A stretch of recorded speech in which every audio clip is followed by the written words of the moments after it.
Hello, everyone. My name is Mark Jones. I'm a clinical psychologist working in the Veterans Health Administration for 20 plus years.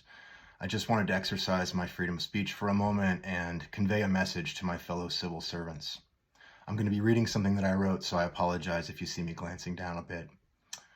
I'm not going to deny that these are trying times. I feel there's a deliberate campaign afoot to undermine and devalue all that we do.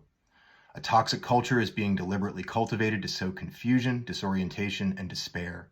Our mettle is being tested by those who have no understanding or appreciation for the wide array of important and meaningful services we provide.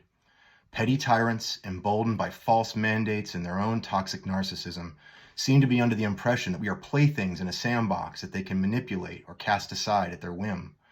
But I am not some empty vessel to be filled with their bigotry or casually swept away, and neither are you.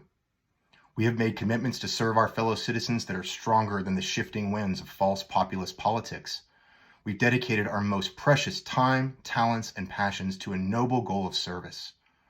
Our oath is to the constitutional ideals, not to administrations or individuals elected or appointed.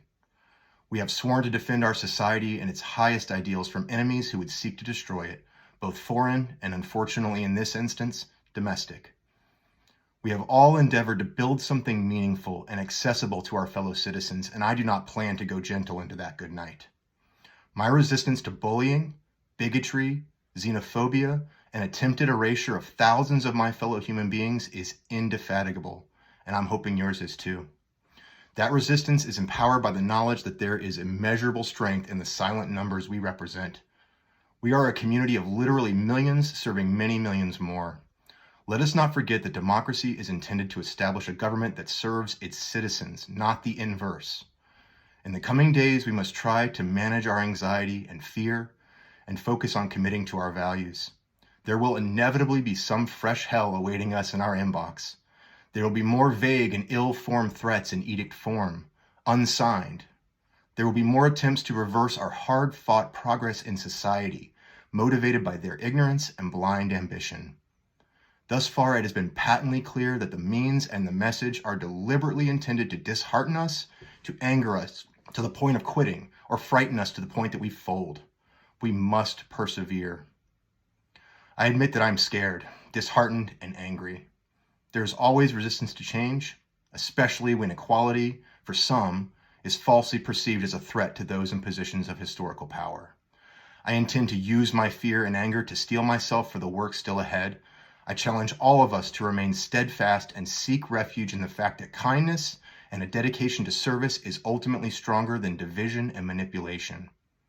Support one another and don't be afraid to speak your mind, to ask why, and to question authority when it lacks logic or will inevitably harm those that we are here to serve. Rally around those that are being targeted by these policies and reassure them of our empathy and our unconditional, undying support.